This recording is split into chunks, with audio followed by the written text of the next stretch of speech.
This constitutes a security hazard.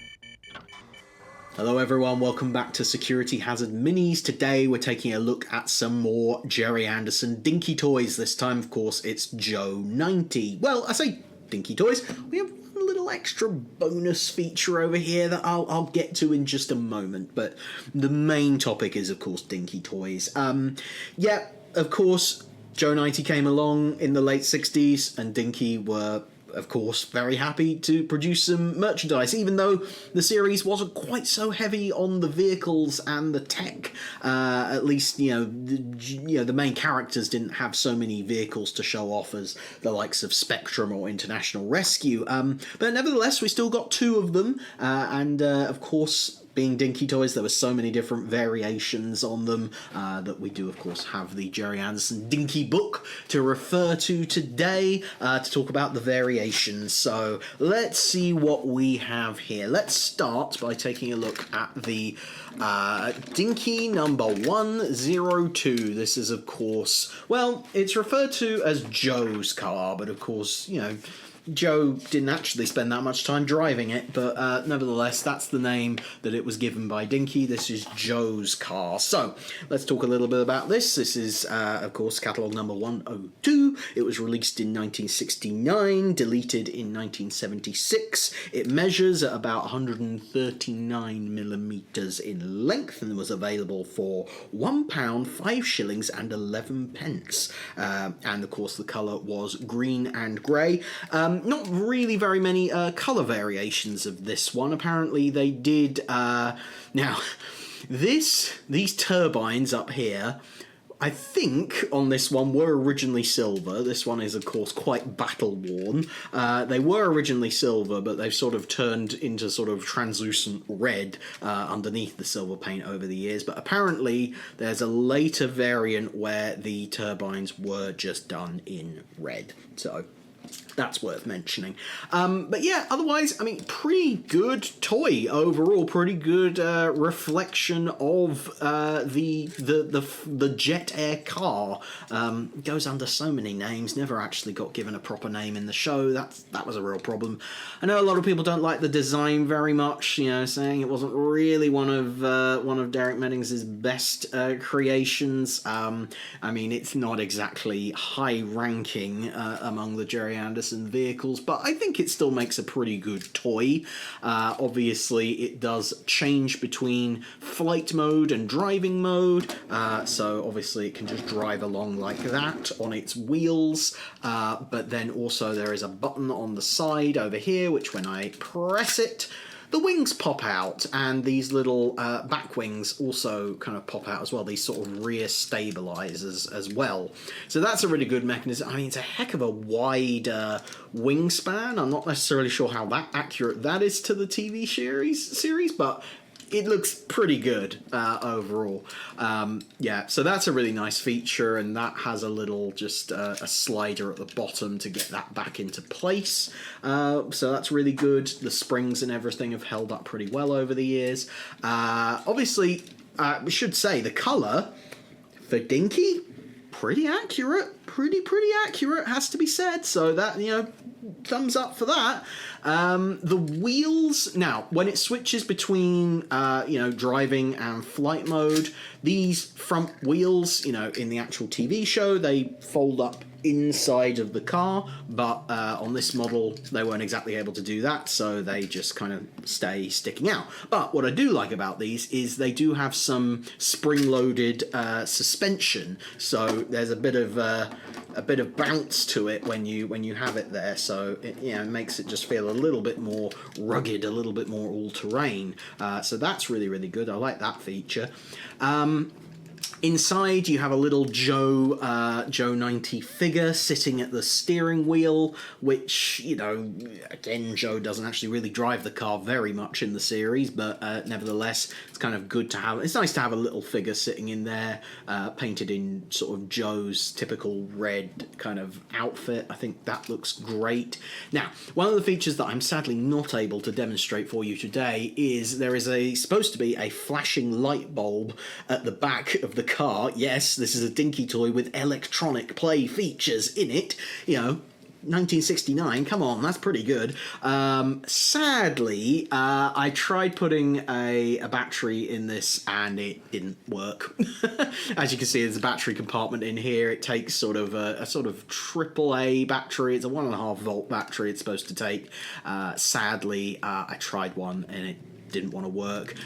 Probably needs a new bulb after all this time, that would be my guess, but sadly I don't have a replacement one, so so sadly that does not work. But yes, it's supposed to be a flashing light bulb at the bottom with a just an on and off switch down here. So very nice, would be great if it worked, but sadly it doesn't. I have to say, I don't think it actually needs that extra play feature. I think it works perfectly well without that.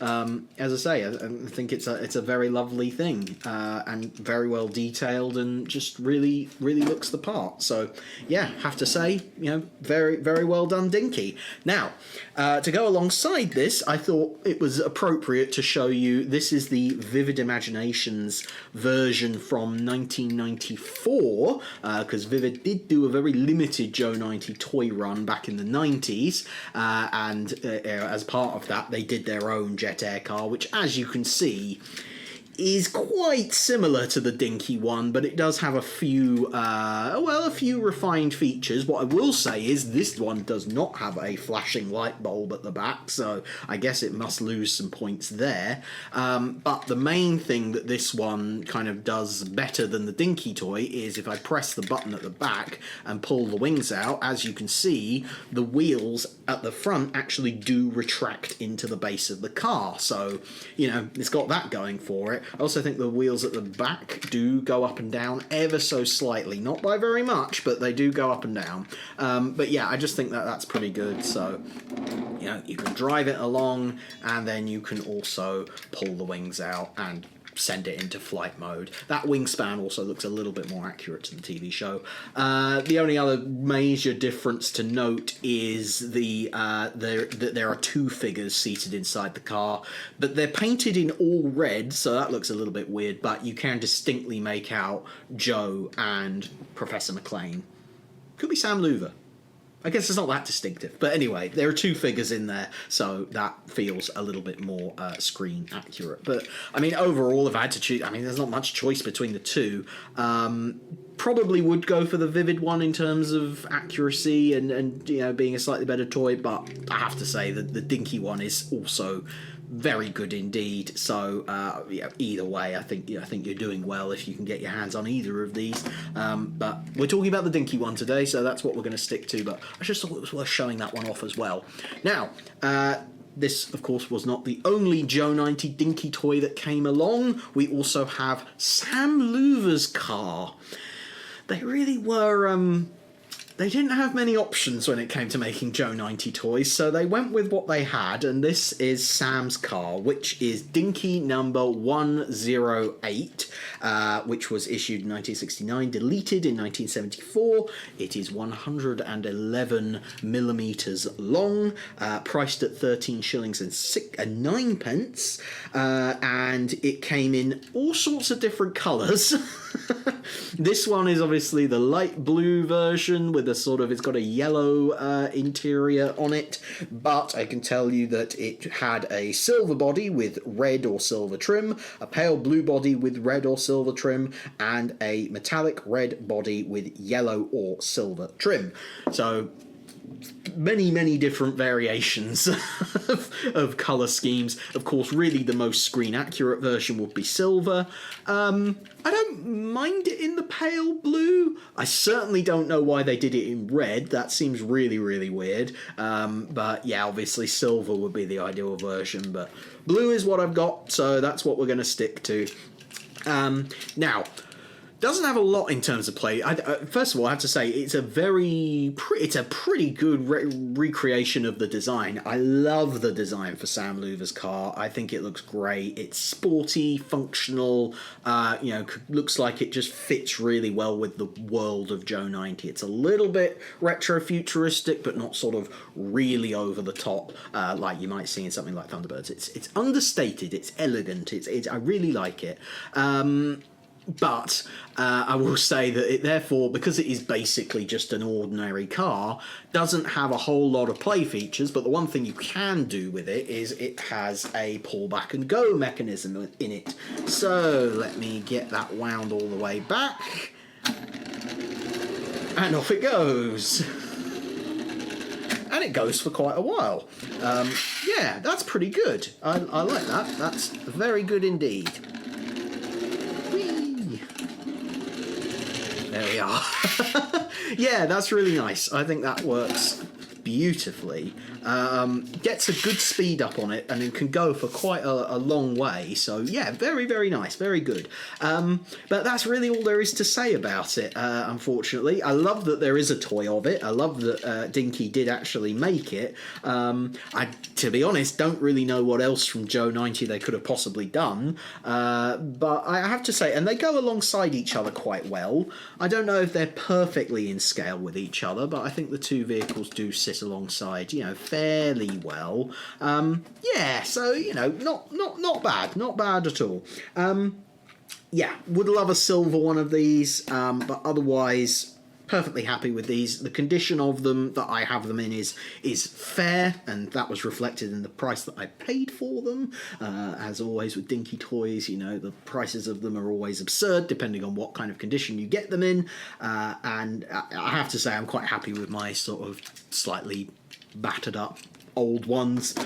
I think they still look very, very lovely, and as I say, I think that the Dinky one paired alongside the Vivid Imagination one is still pretty good. Yeah, so there we are. Some Joe 90 toys, not something that we talk about often here on Security Hazard Minis, but well worth bringing up, I think. So I hope you enjoyed this video. If you did, please let me know in the comments down below. You can also like the video to let me know you enjoyed it, but you can also subscribe to the channel where you can catch more Gerry Anderson related nonsense just like this. I have a podcast with Mr. Ben Wolf Page called The Security Hazard Show, where we talk about all sorts of Gerry Anderson things, and if you enjoyed this and you want to support the channel, you can also head over to patreon.com/securityhazard. Give what you can, but only if you can, and you can get access to exclusive videos and podcasts and posts and all sorts of other things that you will not find anywhere else. But that's all for today. Thank you very much for watching, and I shall see you in the next video. Until then, take care. Security hazard negative.